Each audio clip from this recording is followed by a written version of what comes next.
So, I've had something of a strange theory for a while now concerning Resident Evil 9. We've heard lots of rumors about a title, what it could be about, who could be in it, people who could die in it.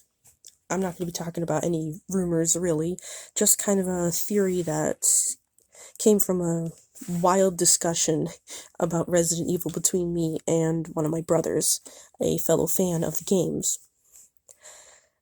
So, for a while, I've been thinking about, who would the villain in Resident Evil 9 be?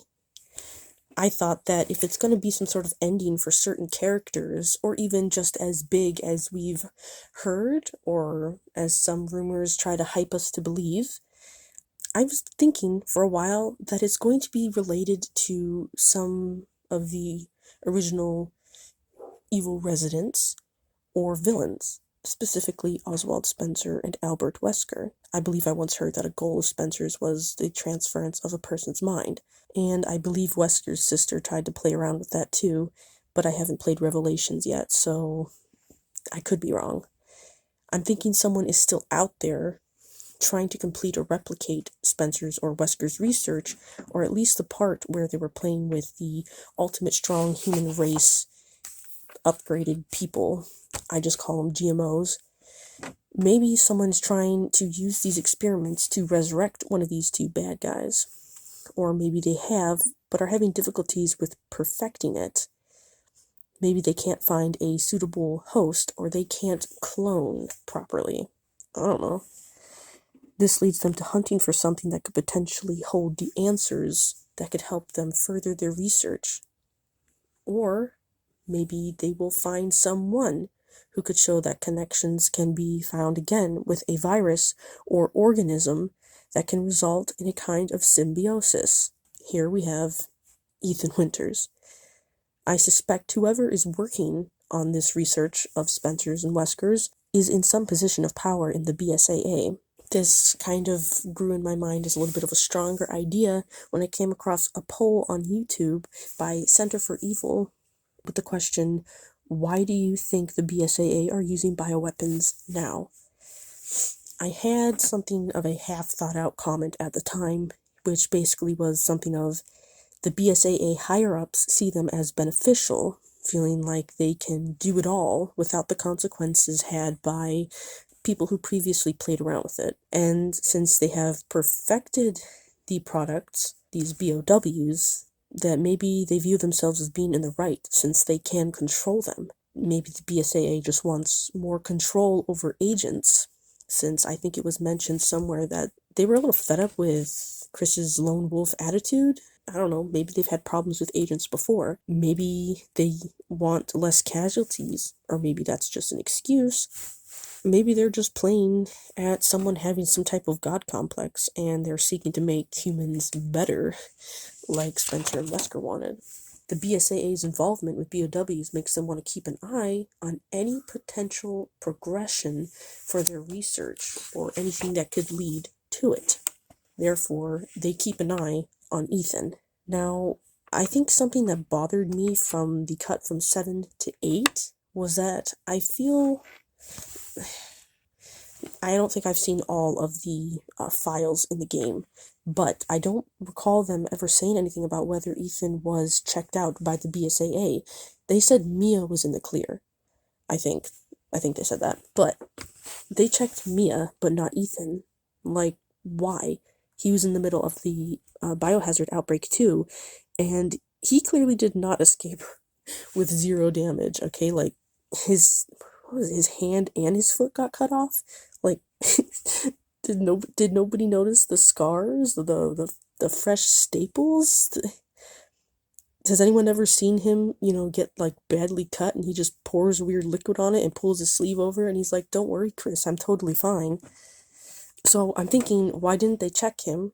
Unless they did, and maybe they tried to cover it up.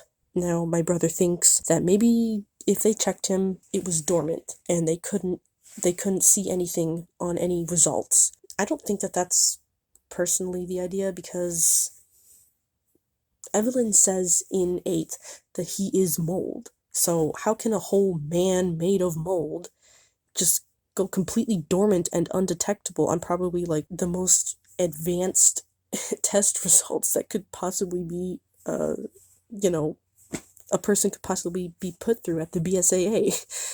I think the BSAA tested him, saw what was happening, and wanted to experiment.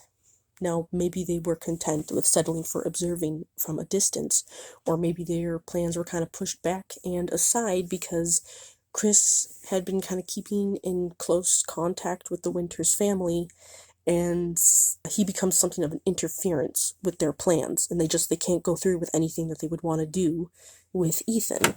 Oops. But the BSAA sees Ethan's condition as a new light for their BOW research, and the person within the BSAA who is continuing any research for the sake of Spencer or Wesker sees him as the answer to their prayers as well, or simply to be used as a potential host for conscious, for heaven's sakes, for the mind transference thing.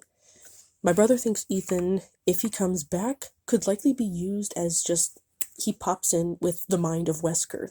I don't know if I think that's how he could return, but I do think that that is likely somewhere in the line of goals for the person who is within the BSAA who is doing all this shady work.